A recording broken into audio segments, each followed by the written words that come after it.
puisse absolument vous voter, il faut que vous utilisez les supercheries. La force, la corruption. Il aura un t-shirt et il va boire, il sera drogué et sa conscience sera achetée. Droit, batanga on a dictionnaire T. Droit, batanga on a Wikipédia T. Batanga on a code. Au-delà de tout ce qui est technique, le vrai problème de cette machine, c'est tout simplement parce qu'elle n'est pas conforme à la loi. Si le Congo démarre, toute l'Afrique démarre. Si le Congo patauge, ce qui est le cas aujourd'hui, toute l'Afrique aussi patauge. Les hommes non armés comme nous n'avons pas droit à la démocratie. Donc imaginez vous-même ce que j'allais dire.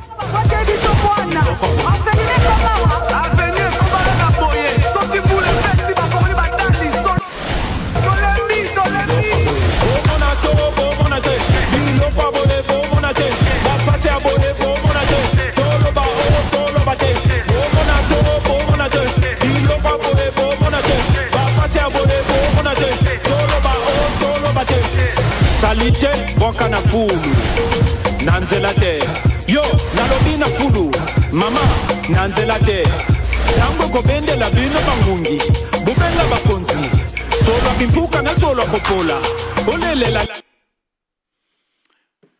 Voilà, c'est déjà trouvé le candidat commun de l'opposition à Genève. Après concertation, les 7 leaders ont choisi le président ou le coordonnateur de la dynamique de l'opposition, président de l'ESID, Martin Fayoulou.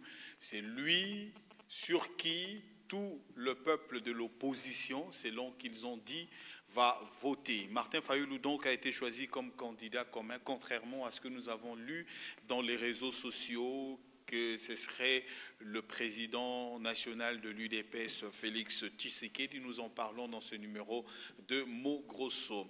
Les recommandations du nouvel archevêque de Kinshasa, Monseigneur Fridolin Ambongo, qui demande d'organiser les élections législatives avec la machine à voter, mais plutôt de privilégier l'élection présidentielle pour que cela se fasse avec de bulletins de vote, que ce soit manuel. Nous parlons également des situations à l'est du pays et pratiquement nous sommes à quelques jours du début de la campagne électorale. Est-ce que les candidats se sont préparés? Sur ce plateau de Mo Grosso, nous recevons pour vous, comme chaque dimanche, le président national du mouvement des démocrates congolais MDCO et candidat président de la République numéro 16 pour le compte de son propre parti politique de l'opposition, MDCO, choisi par le Conseil national de son parti. Gabriel Mokia, bienvenue dans ce numéro de Mo Grosso. Merci beaucoup et bonsoir à tout le monde. Merci Gabriel Mokia. Chaque dimanche, nous analysons ici la situation de la République démocratique du Congo. Nous analysons ici tout ce qui se passe dans le pays. Gabriel Mokia, en un mot, ou peut-être avec une analyse approfondie, aujourd'hui, 58 ans après, lorsqu'on regarde les préparatifs des élections, comment on peut arriver à analyser l'homme politique congolais quand il vient demander la voix chez le Congolais pour qu'on le vote? Mais je peux vous dire franchement que l'homme politique congolais n'est pas encore mûr en cette matière. L'homme politique congolais est dans la distraction. Étant dans la distraction, je trouve que les autres en profitent. Ceux qui en profitent, ils ont mis le pays dans un état de délabrement beaucoup plus avancé. Alors, 58 ans après, le Mumba, là où il est, il le regrette. Il a des larmes dans ses yeux parce que le Congo qui lui, il espérait être dirigeant, ce n'est pas ça. Ce n'est pas de cette façon qu'on est tenté de diriger. Nous avons obtenu l'indépendance économique et politique. Qu'est-ce que nous avons fait de ces deux indépendances? Dans un même pays qui regorge tout. Mais nous avons vendu ça aux étrangers nous-mêmes. Pour nous, les pays que nous gérons ne mérite pas d'être géré par nous. Il faut que l'étranger apporte son bras pour que, avec un marteau, comme ça, nous pouvons commencer à pousser seulement un véhicule qui est en panne, mais difficile à monter avec ça les montagnes de 90 jours de bite. C'est très difficile.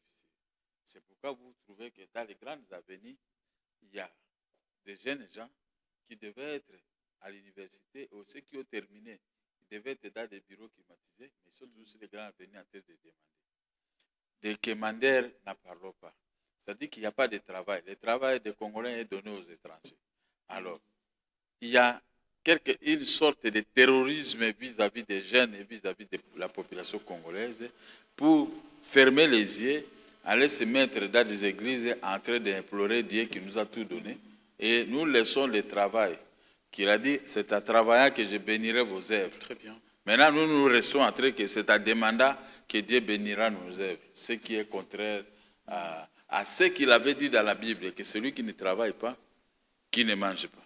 Alors ça, nous le lisons comme récitation, mais nous ne maîtrisons pas cette parole. Donc, quand on observe votre analyse, on retrouve que même dans la politique, les jeunes ont la même tendance de quémander. Oui. Dans les églises, les jeunes ont la même tendance de quémander, ouais, d'attendre du ciel, de passer de moments dans des permanences, de gêner et d'attendre. Voilà. Alors, comment on peut sortir de cette situation, Gabriel Mokia? Parce que c'est déplorable de jeunes intellectuels licenciés, ouais, mais qui restent dans les rues, qui quémandent, qui parfois font de petits commerces. Mais il faut attendre mon avènement, que personne ne vous trompe. Je vais apporter mon expérience de ma jeunesse qui a fait en sorte que je puisse me retrouver à cet état. Les jeunes vont profiter de ça pour qu'ils puissent devenir des grands et des gens respectés et respectables. Alors, quand on regarde la situation maintenant au sein de l'opposition politique, on a déjà le candidat commun du côté de l'opposition à Genève, c'est Martin Fayoulou, avec qui vous étiez d'ailleurs dans la dynamique de l'opposition, avec qui vous avez eu des temps forts de combat, de marche, ainsi de suite. Gabriel Mokia, quelle analyse vous avez par rapport à ça? Bon, c'est une frange de l'opposition qui vient de désigner, comme vous dites, mais pas l'opposition dans son ensemble. Nous sommes 21 candidats. S'il y a 4 candidats qui se sont réunis pour désigner un candidat, et les autres, les 17 autres, nous naviguons comme ça. Chacun sait qu'il veut briguer la magistrature suprême. Les chances doivent sourire à tout le monde. Un petit groupe s'est réuni à Genève. Ils ont désigné leurs candidats. C'est ce que j'ai appris, ce qu'on dit. Mais nous sommes là. Moi, j'attends tous ces candidats désignés de la majorité d'une France de l'opposition et les autres que nous attendons, comme ça pour les affronter pendant les scrutins.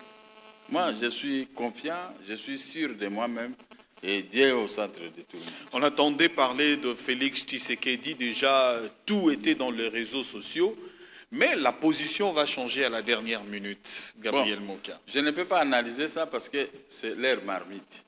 Je n'entre pas dans les histoires. Vous êtes quand même de l'opposition aussi. Je suis de l'opposition, mais l'opposition est divisée. Moi, je suis là moi-même et je vais combattre tout le monde. Je n'ai aucun opposant, aucun politicien, je peux avoir peur. C'est impossible. On va aller aux élections. On verra, c'est le peuple qui doit devoir nous départager parce que moi, j'ai ma position. Je sais ce que je veux dire au monde et aux Congolais en particulier. Je suis devant vous. Je ne suis pas venu pour m'enrichir, ni pour tuer, arrêter les gens inutilement. Je suis venu pour redresser toutes les situations possibles. Voilà ma politique. Siko, tant tozo kende na makambo ya mboka yango, Gabriel Mokia tozo banda campagne électorale, bande konayo ya opposition pe misusu, o bozo sale susu, bozo tambola nzela moko te, bazaka kako persister na likambo yo ya machine à voter. Alors, nouvel archevêque a proposé solution pour être boye bana kolanda yango. Toko sala bonisika. Machine à voter juste. Mais bah on va dire que machine à voter ou pas bah aucune élection. Balingi ba ko savane. On les a qui UDPS. Mais quand c'est bazar, bah on se monte ba désigner. Il y a quoi un problème de machine à voter aujourd'hui? batika kokosa bato pamba baza ba candidat ba futi mbongo na bango bazoke na élection bongo bazo voyager kana mikili pona ni kuna na mikili saka ba boma machine à tricher yo dit ça c'était une distraction Holanda bato wana te wana ba bato moko po baza mwa ebele ba tia ba jeune na banzela ko finga ka bato baza maele na bango eza wa libungu tulu tina moko te bazo boya yango siko balingi suba bandela makambo ya machine à voter pendant que bazo sala ka ba exercice dans le monde bandimi biloko mais bazo ko boya yango kolia bazo lia mais bazo ça wana za semblance bongo ba mi désigner ndingi ko mi désigner ka par plaisir na des candidats na ya moi ndambo ya opposition bongo siko po sala na désignation ngoni okasa nango na Brazzaville tika okosa bato di baza ko bato mo basala ka politique te toza na besoin groupe ya bakabila nyonso elongo mais siko tokolongola ngo na modèle ya lokuta et comme quoi olongoli Satupolo bilamba pour la tisa Satupiel dans un ordre ndenge moko. Mais ce que problème au bino bozaï causé là, beau se mettre d'accord 21 candidats. Tout le monde vous appelle sous terre. Vous appelez pour nanga boya ngalu ba fingi etro azui ba makokinyo surtout que nekana ba élection. Problème est ngana zo zila ba élection. Donc on diminue yo bokende bongo na machine à voter. Problème est on a futa kimbongo conseil national na ko se justifier ndenge na conseil national l'organisme. Il y a parti et ça kana ba décision. Tu ils en atina mote. Ngai nazata na likambo moko te na kei na ba élection na longa te na kozonga pona mibongisa lisusu pona 5 ans na mibimisa lisusu na miso ya bato okomprendre ngai nazala makambo ya koloba lobaka te pona kosa population na kosa bino ba journaliste na kosa bino pone po bokanga toujours na lokuta wana nga nazokende esili. Alors, Gabriel Moka, nalingi to sala moi analyse mokie na situation yo ezana mboka yo olobi to kende kaka bongo to ndima kaka to kende kaka bongo mais soki kati na bino na ndenge boko kende pe kaka bongo na ba groupe ebele ya opposition ozomona te ke nesika moko pe population ezo sala pe pasi batali Gabriel Moka aza leader bamoni akena nzela na ye batali ba ope baza ba leader bakena nzela na bango batali ba ope bakena nzela na bango mais batali majorité ezoko bakaka na nzela moko bazo kene na ba province bazo présenter candidat na bango baza ko se souder makasi oko mona te ke eza pena malonga mingi te on dirait boko kabela pouvoir bande comme susu biso tokoya na ba province ko yebisa bango ba échouer. Tande bobo mabato na beni bango moto baza na pouvoir siko soko ke na pouvoir otondi na province otondi ce stade elakisi ke bato wana ba ko voter parce que les biso to ba contradicteur to koya to bite bato wana tala bobo tout ça bato a province wa bosta na kanoki so to ke na bango na beni ngai moka na beni na olonga bango directement parce que na moto ni na ko za subileta voter bango na bango ba bureau na bango soko zokoka ko bongisa vie sociale ya population te population ko mono ko za bureau oza moto lingi ete akufa alors otangai nazala nga vierge nasala na leta te nazwa bambongo na bango te nayebi pe tina na bango te me nayaka koyebisa population fo tobenga na bato oyo moma yango oyo mpo balongo mpo soki nga na ye beni bana beni makambo nyonso esili moto akoya koboma bino akozala te mpo nga mongo na bana ozala wana koluka ngai na bana oluka sikoyo bato bayaka koboma na beni tina okanga bino nyonso tu mpe na sisi bino. Oui, ça blague, ça. Armée, parce que armée, ça armée, ce côté 20 000 hommes. Bokende ti na mondelo na biso na Uganda, sika batwana bayaka. Bako ratissé, bako kota partout na bandako nyonso, biezamba nyonso. Ceux qui 20 000 kokite totie sous 40, 60 000 hommes. Pour aussi ça makambo na population totie bilamba no libande kolala wana. Mais bango o bazumbongo ya leta ba osakana kana ngo ba mi commissaire na balingi kopesa baninga te. Bali kofuta baninga te bakomi mapeka timi tu tokene kana ba élection ata na muke tokobunda mais moto azana makoki mike azana maloba ya malamu bakolanda yeke moto azana mbongo mingi mobomi moto osala ba population mabe. Mais côté à est ozo matsamwa mongongo po ezo sala toujours passi. Il y a encore pas plus tard que hier makambango yé lisusu. Bon, finalement to kenango kino wapi. Bolobiso boy toye tokosi disayango. Tozana effectif il y a plus de 100 000 hommes. Po na ninité. Est-ce que eza le loko moko eza wana ezo sala ke makambo moyen si les ate. Bato wana bautaki na minduki. Bautaki bakoteka ba beni wana ba partout kuna est. Bato azo kufa massivement et puis ka bango to ba votaki massivement. Botika ngana sala makambo. Botika ngana sala makambo. Botika ngai na sala makambo. Botika mwe ko changer pine ya sika. Et qu'on y a même place à potopoto et qu'on dindate. Que pine ya kare nyati e dindi chambre et tu et toboki. Ba wana za ba pine ya ba chambre ba tondisa. Yo mona wapi ba gouverneur baza bato ya l'état. Ba banda ko appuyer candidat moko. Ma premier ministre ba kene ko appuyer candidat moko. C'est contre la loi électorale. Babi et péquicité, péxamité. Même ba ministre, ba gouverneur, ozo signé premier ministre ba koyi ko s'engager. Wana za ba loi moko soki ba sali yango pona ko sakana na ba congolais. Comment expliquer que loi etangami loi ata soki loi ngo ezate. Yo premier ministre okene ko soutenir candidat moko na mbongo ya l'état pona. Okene ko te pas na mbongo ya l'état ndingi. Et c'est bango moko na bazana ba mbongo osala makambo za mbongo ya l'état bazo ko utiliser.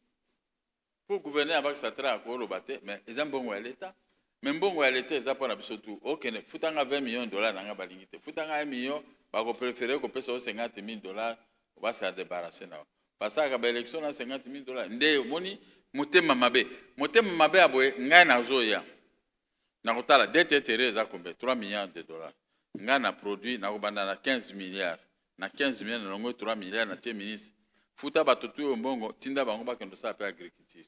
Donc, comment on peut comical. Mon tutu a colobé. Non, mais boyo mité mamabe bloqué. On a déjà monté mamabe. Monté mamabe. Olika yo zwa me bango batumusu bazwa te. Bo futa na kabino na bino po bozwa kimboka na minduki. Bosa yango na biso tolobi tolembi. Tolembi komona bino bato ya mité mamabe.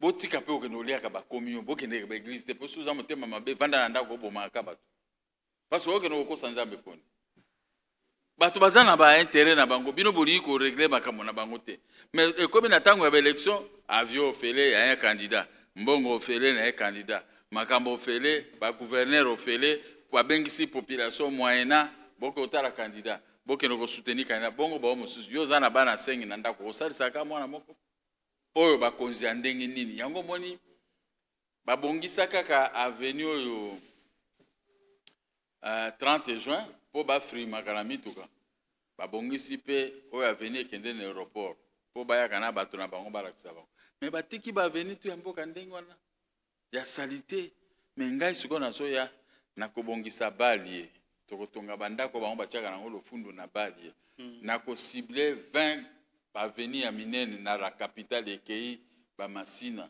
ekei ba Selembao ekei ba Riflar ekei ba benga ngoni kuna na Mongafula koleka Mongafula na koti kuna tokokolisa mai na kosomba ba machine mosusu ya régie des eaux oyo soki e pomper ekozwa ville ya Kinshasa mobimba mai ndenge na monaka na Sénégal mais ba oyo bazotia bango bo gérer ba régie des eaux ba salande ba aventure il n'y a rien là-bas de bon au mona motemo kwa ina nazaki na mbongo te alingina na mitondi sambongo a préparer campagne na mbongo wana mais ba SNEL est-ce que SNEL penza eroko courir zaki les raf de rekotaki ekutaki ngai côté avenue de la justice na telemi wana kura bebo lelo to koma na courant 2 minutes osali émission bakati nano bakosomba essence bachelo na groupe basali ekoma mboka munene bwe comme ça bozongisa susu ngana yebiso campagne yo kozandeli kampo ngana zoma bato wana nyoso bosala ba aventure bauti na majorité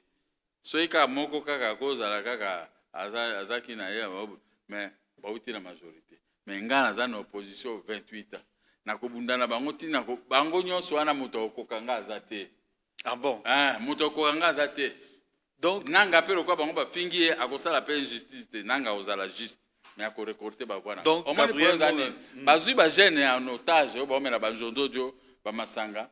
Allez ba biso bango ka kombo ya moto ba sala ba bati mais ba jeune non bazo souffrir. OK. Bazo souffrir, ba jeune bazo souffrir. OK, il faut landa ka message ya candidat. Ngai nazwa des ambongo ata lelo yo banyokola biso na yebi valeur ya mbongo. Na koyi ko lengela mbongo te mais bango bazo sala. Tozaki na bango na opposition bango bakomi ba ministre te. Tangena nga sokonzela ni na bie basalia. Eloko nini o ba changer couleur nini ba tie na ndako nini ya. Mais munoko kaka munoko ba promesse oza déjà mokonzi o bande su ba promesse. Voilà mboka ndenge. Alors majorité lobby bango bazoya na continuité. Gabriel continuité ya bamboka kufi. Non, bango baza na continuité ya babomi mboka. O reprocher bango nani babomi mboka ka babomi mboka. Et englober tout. Mais nga nazwa na changement na tombola mboka likolo. Donc au boy continuité. La continuité nini avenir du commerce ngo ekufa. Avenir nga avandaka avenir de travailler ekufa. Po oye malamu po kote paranga kuna il faut dinda tout ça na avenir du commerce.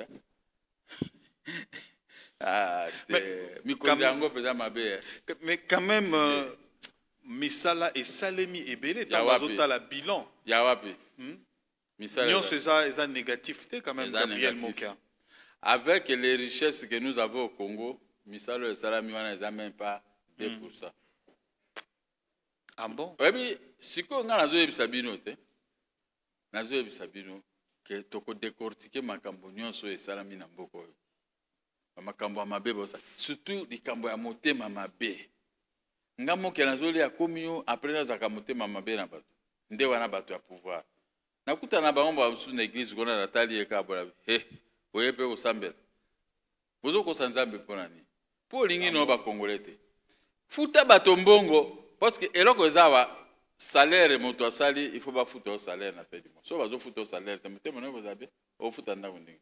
Mais biso doza na ba création kuna futa biso kaka lokuta kaka mapeka mais bo zerembo ka ngoka na mapeka mais bino moko bo s'enrichir yango botonda kate bo zonga ba commerçant lokola ngai biso ba commerçant lokola ba Trump toye poto bongisa Congo koma Congo ya lolendo ya kimia ya piko ya koboma bato te ya kotambola na banzela et toboka te olati elamba ya bien mais ozo tambola na banzela salité yo poko mi salité lokola place wana c'était olobi ko futa ba congolais salaire ya bien pour muto alelate obanda yango banda kala Gabriel Mokia mais okofuta bango yango na misala ni menga moko na kobanda na entreprise na kobanda na budget ya 15 milliards okokende wapi mais bino bofuta ba pako okozwa wapi mbongo na kofuta bino na bo ba pako bapako ya nzela bapako na bino bapako ya bandako ya pako ya makambo nyonso tu mbongo wana nakozwaka ngo jamais na kino bomba ngo na île vierge na ko bomba non mbongo ya leta wana déjà na bali kofuta bino salaire ba entreprise ekufa ba entreprise na ko remettre ba ADG nyonso bazana ko benga na bango na ba comité de gestion so des bandits. Ah bon? So des bandits, des vrais bandits, des incompétents, des irresponsables. Comment ils ont une entreprise monnaie au cours la billet à 500 millions de dollars. Mais ils ont vu banaka ko frimer ka ba jeune fille. Ka ba jeune fille.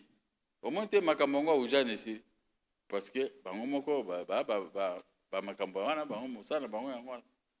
Sikoyo yo tuna ngana yeko na ye ko sala musala na mboka eza kwa peuple engagenga engagenga po amona bila peuple zo engagenga na musala po ngana esuko kolanda makambo bato basalaki na kolakisa mbongo na kolakisa ketala chômage ezalaki boy tala ba jeune tout tala bilange komi tala mboka komi boy tala bato bande ko yiba bakimi tala ba entreprise kufaki yango na telemi ba bato e bandi sanimetal ezongi ba bato ba port nyonso tout ya embarquement na Congo ezongi et bandi misala ba ITB bango ba boma ngana zongi sango a marche chantier naval zongi biloko ITB zonga déjà te Istanbul kate oh ba bongi sawe komika wana ba bala muneno ni oh ITB kufa isusu ah omona ka batu bayaka le ITB zoka eza na Bumba eza na Mbandaka eza na Lisala eza na Kisangani eza na Kinshasa omona mokili eningani est-ce que mokili ITB et kufi mbongo nyonso ebibi batie 5 millions de dollars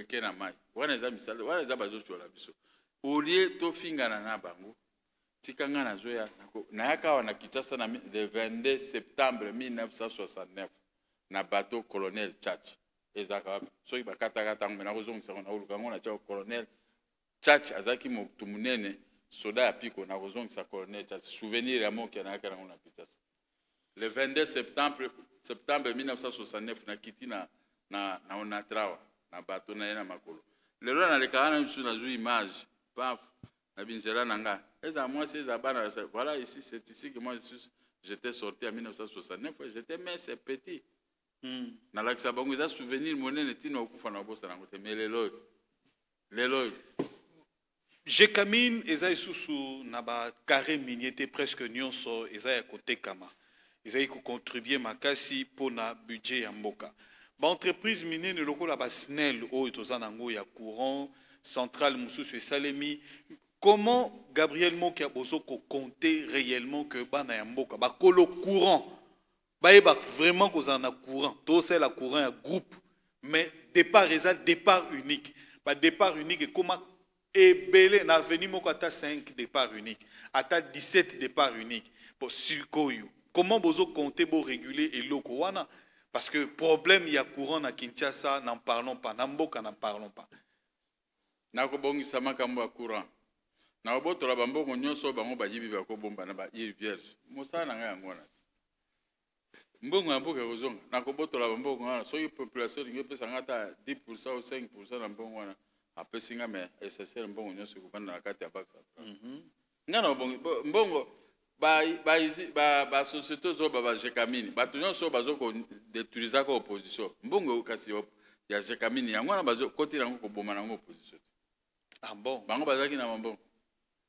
bambongo wana nyonso yango wana bazui mais ngai na ko remettre Jekamine à Mars Mobutu atikaki na 482 000 tonnes ya production par an lelo yo bakosaka 1 million de tonnes bon wapi siko recette comment na $10,000 la tonne wapi mbongo ezomona na bango bazui mbongo ya Jekamine bazopesa ngo Zambie Afrique du Sud na ekomi na ko bloquer frontière na Zambie pour makambo na okanga mais to vivre ne ekoya ekouta Jekamine elongwe Jekamine eye ekomi na Mwene Ditu elongwe ekomi na Kasai Central wana elongwe Mbushimai te Kananga elongwe Kananga eti ekomi ti matadi to tiango na bato eke ndenge zaka liboso balengo wana bande ko uta na Jekamine mais lelo to pesi mosala na bamboka mususu bazoko produire à brut kuna na kati okuta oro okuta diamant okuta bazo distinguer yango te omona bato bazo gérer mboka babomi mboka na ko babomi Congo na ko ndenge 12 millions baboma na ko ndenge bazo boma bato na Beni na ko mais population bozo zilani ni moki ayo olinganga te olobika to pesi yo mosala zongisa biso mboka en ordre na kozongisa mboka en ordre c'est tout. Alors pour la sécurisation protection ya bana mboka osala boni Gabriel Mokia mais tozana armée na ko nettoyer armée na bato nyonso bazawana o bauti ba mboka mususu ba yoko kota na kati armée na biso ba étranger comment tribu moko kaka tribu ya Banyamulenge zo devoir nga $100,000 à la tête mokonzi na bango ya Banyamulenge na Congo Azarias tribu moko peut fabriquer ngo mikolo kaka mais baza soki na ba 35 ou combien de généraux bato bauti kasika kokota na Congo bango pe ba congolais ya ndenge na bango ya kafuya ba généraux ba colonels bato ebele tout ça bato ni basali pe église na bango ele kaka tous les jours chaque dimanche na la voix la RTNC elingaka biso te basali église na bango donc ça dit que ba mi préparer bazana ma basango na bango makambo na bango nyonso tout siko bazo seka ba congolais armée ya ba Mokia Gabriel Mokia aye batoyo moto moko ta osakana na congolais moto na ebiso vérité moto moko ta osakana na congolais boko jijaka 2 mois seulement na kosala bomona ke no moto to akobendana ba entreprise publique nyonso bango bazu ba pesi yango bandeko na bango ba uti étranger menga na kozongisa ba congolais na kati ya ba entreprise parce que imagine toi so na moni congolais à la tribu azole kazo sepela c'est ma joie c'est mon frère Mais un étranger à la tibiazo, c'est qu'à Congolais n'ambo. Ah, tika. Bopo na moto moka yo ndenge toujours que na bango boy.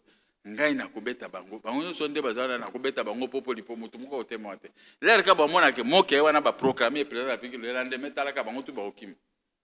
Ozolu ka basoda bangala bazawa na ba to bandundu ba luba na ba Congo na ba Katange ba vrai ba to wana ba lingimboka na bango bazana kati o ba kokota ba ko protéger nga ba ko protéger ba to nyonso na ba okipa ba kokima. Ba kokima na ebisio la paix et kozonga na kati ya ba pays voisins bango nde ba koma ko banga biso siko ngai nazo avec détermination na ye ko sa na ye ngai o mona ba benga o président mo ka to pesa visa bozo na visa ngono ke na kuna na basala malemba na tunaka politicien mo na États-Unis be na politicien so basala malemba kuna woni toke ngai ya malemba siko elo na osala. Pourquoi ne pas privilégier la paix, la conciliation entre... Mais qu'on a la paix, parce que pour privilégier la paix, il faut bétana no adversaire à bangayo à mon akeno, monte zawana. On commence à paix qu'on songa sur toute l'étendue et puis paix durable. Pour éviter que ce qu'on meki au tché toché. Vous comprenez?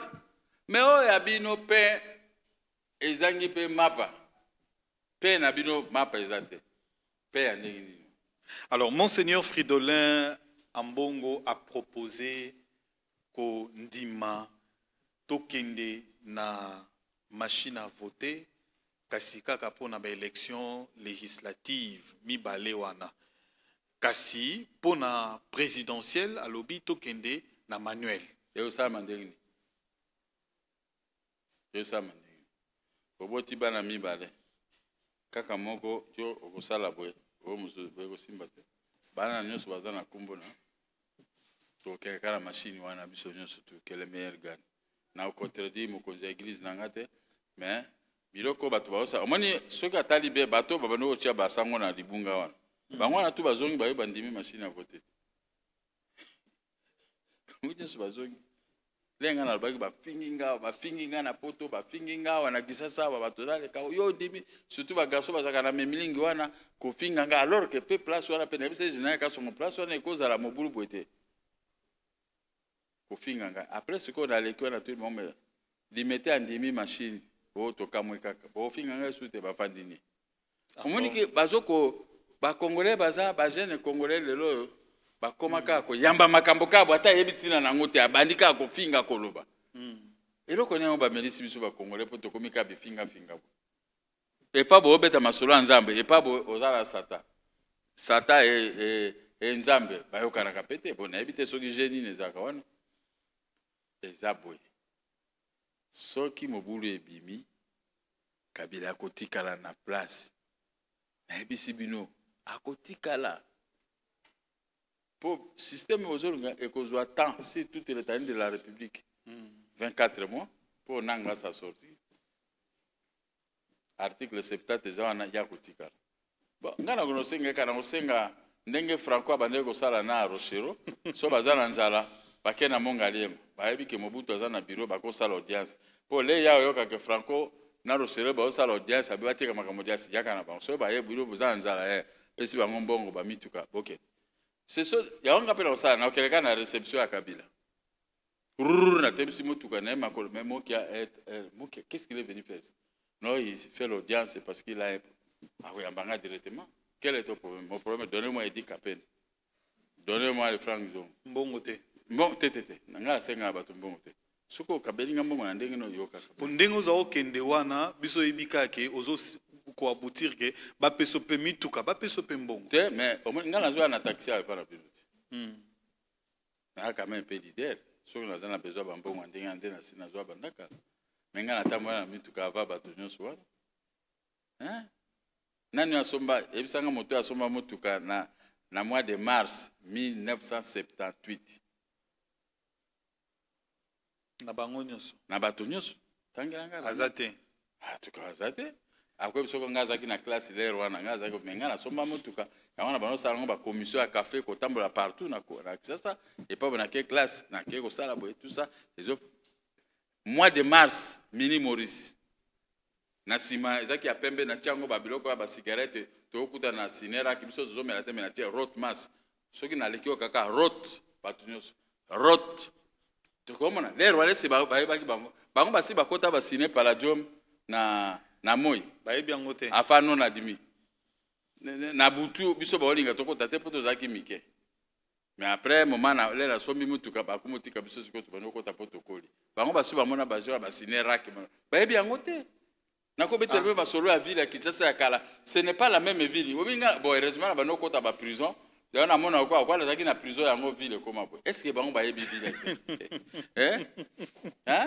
nga ese eloko ni nango ko bangisanga wana so na koti so ikomele fa na présidence de la République atikolo bimata na $1 te pour na kende ko luka mbongo te mais na kende ko luka nde bazongisanga biloko na ngai. Vous comprenez?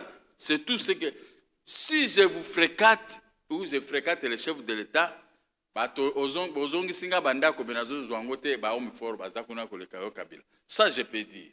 Tisiko ozwango nan Rien. Ça, je peux dire. Malgré l'intervention. Malgré que le ministre de la Justice a commis mon candidat, mais homme fort, qui. Quand tu es président de la République, on peut mais quand ce temps est ministre des Affaires foncières, dès qu'on a besoin d'une opposition. Voilà, bateau faible, voilà, ministre pour rire. Quelqu'un qui se contredit dans ses lettres, est-ce que voilà, c'est ce ministre? Attention, il y a un candidat dans le Kabila, dis-moi, analysez-moi les 3 lettres ici que tu as écrites. Donc, biso kende zongi sanga ba politicien bokangi sala boy. Lokola bangu ba pesi au mandat au fele ba boy ba élection. Na kokota mabokolo baka oh, est-ce que vous êtes sous une opposition? Mais les actes que vous posez ici, est-ce que bino vous êtes sous une opposition pour vous faciliter moto ya milongoli na mandat akei na ye bino bozo linga bozongi ça est toujours. Yango moni ba question bozo poser nga tout nazo bisabino où eza kwa makambo ya bana mike.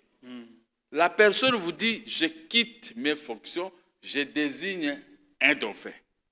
Mais c'est fini. Même s'il y a des articles qui les protègent, vous devez faire en sorte que ces articles restent dans l'inapplicabilité, mais vous battez les dauphins et vous récupérez le pouvoir pour sauver ces peuples. Mais quand vous avez des combines, vous avez des vraies combines pour que les messieurs restent, même lui, il va vous trouver comme des aventuriers. Alors, Gabriel Mokia, Ozako se préparer Ndenge Nini, Tomoni, quartier général, les Ozwaka forme. Danger. Les Ozwa forme. Ba maman bayaki kota la yo ba maman commerçante. Alors, bangope bazata na quartier général. Pour dans l'extérieur que nami préparaka banda bomwana. Ah bon. Bayaka osomba lopango wana o $5 millions bina oteka ngote. $5 millions ko banque sangate. Moi ndai batu balobaka bayebate tout ça na wana $5 millions. Ce qu'on a check quartier général. On dirait njamba yebaki tika ko che suba locataire na $15 000 te. Muta $15 000 te. Na bite na njoka ndie komiko mote mais awa e ko servir ngapo na okoma chef de l'état awa. Oh non Dieu merci Dieu vous êtes les grands des grands. Bapesio Mwinda et pas ba maman commerçant. Balobino nini. Mwinda ya 4 minoko ya mboka. Chiruba Lingala, français, Kikongo. Donc, il faut gérer Minoko. Swahili, opposition Swahili. Chiruba, français, Lingala, Kikongo. Swahili. Bon. Chiluba, Kikongo. Est-ce que Moutoua Swahili? Bon, Moutoua Swahili, la mona qui était. Ah, ma pesika français. Français, T. Ma pesi français, T. Ma pesi Chiluba, Swahili, Lingala, Kikongo, excusez-moi, mon kozanga di bakute lo ba mobutu. Ba pesinga ba mwinda wana babi ekufate. Toza aka kosomba ka pétrole poto chaka epela kezaka na kati ya bureau wana. 4 mwinda bo mona kiangote. Le roi na tabernacle. Donc ba mwinda wana evandika wana parce que ezo zela mokolo nanga roba. Inteli à 70%.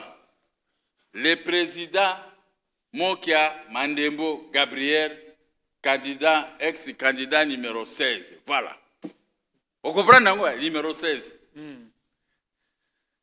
Candidat numéro 16. Aïe. Donc, ils ont un petit G.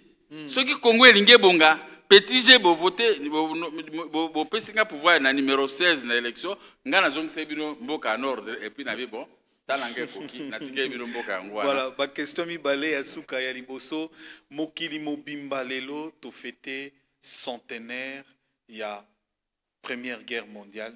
Depuis, il a déclaré qu'il fin de la Première Guerre mondiale, le 11 novembre 1918, président de la France, Emmanuel Macron lobby, to privilégié kosololaka, koswana, atatozo swana, mais to longola makelele yamandoki. Gabriel Mokia, 70 chefs d'État, bazalaki présent de l'ONU à France, Nakatia Arc de Triomphe.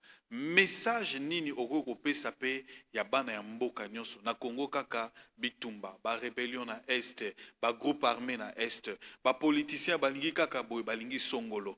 Message nini Gabriel Mokia tango zota la caméra yo oza candidat président oko pesa na mokili mobimba pe na ba bazolanda yo na Congo. Liboso na lobi paix aux âmes de nos aînés qui avaient combattu dans la guerre à Tabora et tout ça na Congo, la force publique. Les Congolais, les Koufaki, les soldats, mais ils ramener quand même la victoire. N'est-ce pas? Deuxièmement, bango moto ba fabriquer ba armes. Ceux qui balingi paix, batika ko fabriquer ba armes. Comment est-ce que ba tout va se décourager? Vous fabriquez les choses qui tuent. Et maintenant, vous avez ce message, les Congolais ont fabriqué des armes, ils ont fabriqué des armes, ils ont pour ils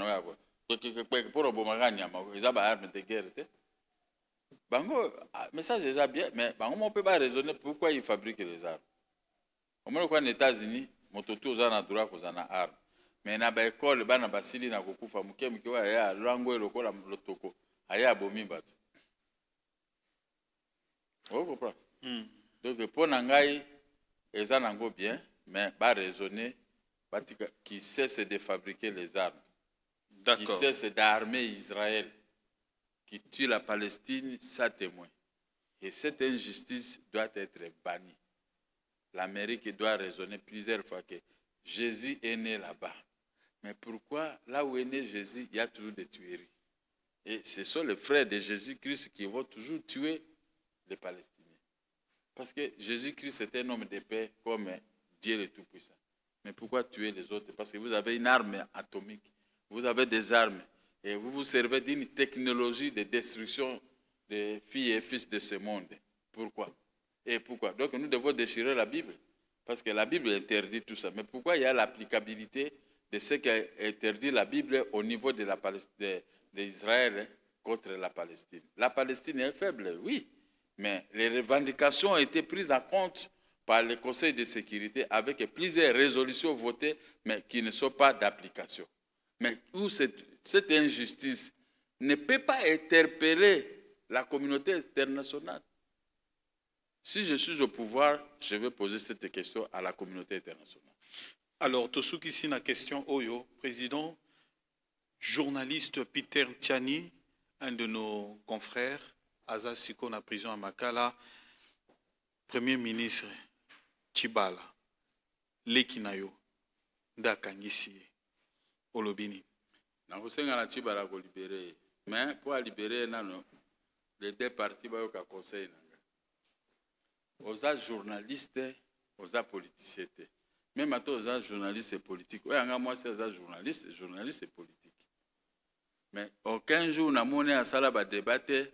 Amitié anga journaliste et opposition pour mbaye nanga za muto opposition yo za journaliste et à pouvoir comme ça beaucoup mo sala ba débat bazo ko imiter makambo biso banoko sala biso za ba politicien il faut nous appuyer de ça mais ce que makambo ya journaliste comme un journaliste qui vient à la télévision pour insulter les politiciens aza na voiture à bien te nga journaliste na za na voiture à bien aza muto pamba ko finga aza ka boye même ngai ba finga anga trop na ba journaliste.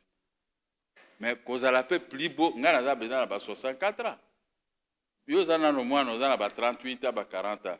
Ngai na ko kokanono na beauté te.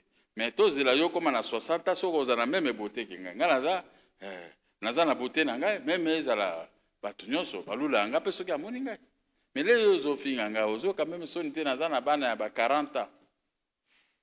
Mabe ya ba journaliste congolais yango wana.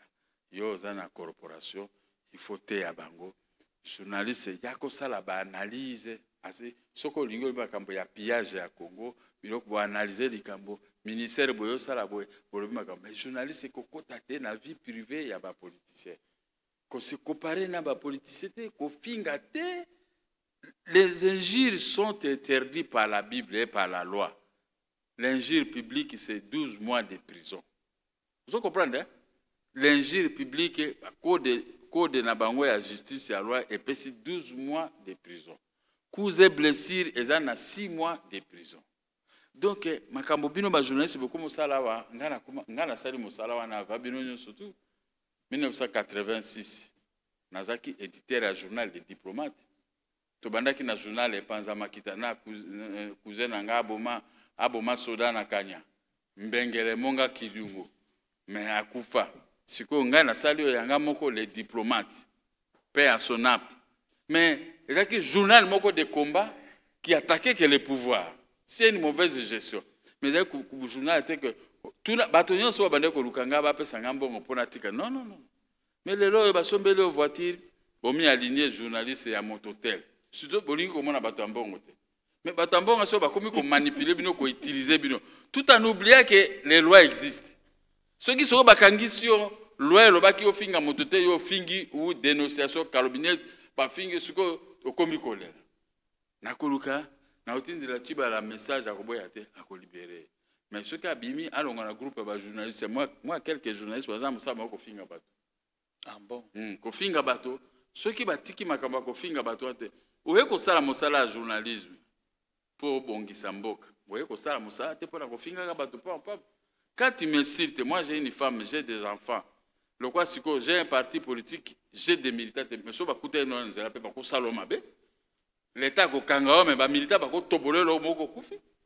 Donc les qui n'anga vanda bien ngana ko tuna tibala ba ko ka ba bimisa. Mais avec comme conseil obimi prison zonga Peter Tianouana c'était très beau journaliste. Moi j'ai fait beaucoup des émissions avec un garçon intelligent. Hein? A organisé un débat moko ngai na professeur Mupapa. Bien qu'il a gagné le débat pendant 90 minutes. Hein? Mais avec qui c'est un autre procureur à Kangi, oh non, pour moi qui a gagné côté à la majorité, on a mais na bundi, na butu na 19 heures, ngamoko, ardanga zaki na prison. Na bungi procureur et tout ça, babimisi na ba 19 heures, n'est-ce pas? Bon, là au moins, à Salaki, à Zoko fonctionner, et tout ça, mais oh, il y a commis quoi? Journaliste opposition, journaliste à majorité.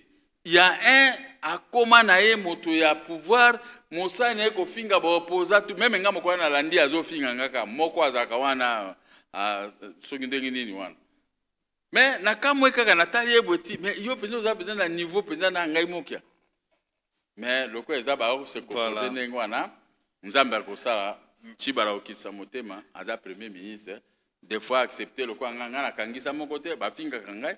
Mais il faut que Peter Abima, le Premier ministre.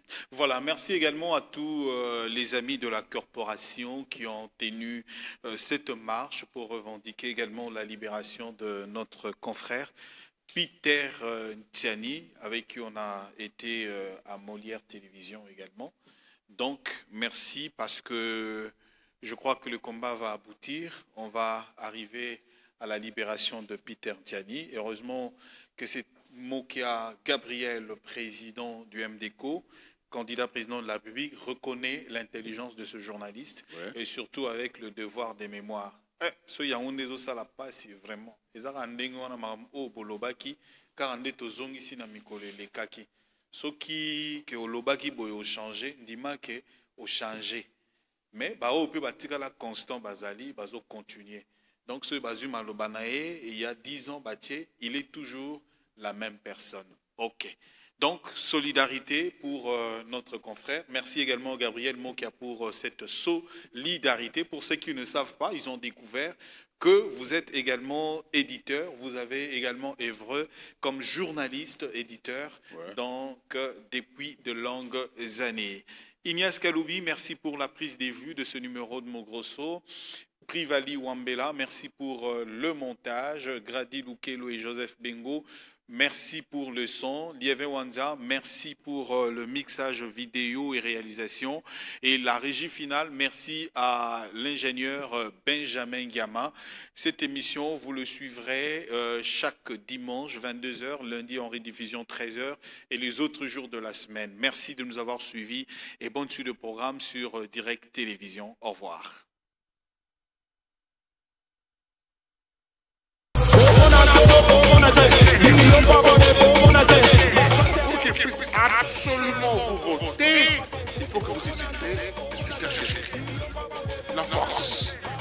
corruption, il aura une t-shirt et il va voir, il sera drogué et sa conscience sera achetée. Droit batanga on a dictionnaire T. Droit batanga on a Wikipédia T. Batanga on na code. Au-delà de tout ce qui est technique, le vrai problème de cette machine, c'est tout simplement parce qu'elle n'est pas conforme à la loi. Si le Congo démarre, toute l'Afrique démarre. Si le Congo patauge, ce qui est le cas aujourd'hui, toute l'Afrique aussi patauge. Les zones non armées comme nous n'avons pas droit à la indépendance. Donc imaginez vous-même ce que j'allais dire.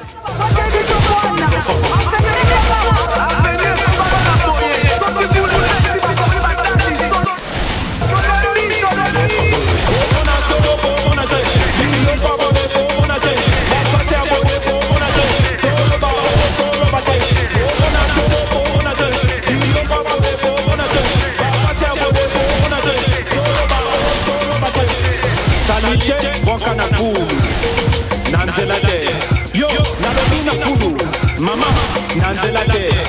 Tango kopende la bino mangungi, bukela bakonzi. Solo bibuka na solo popola. Onele la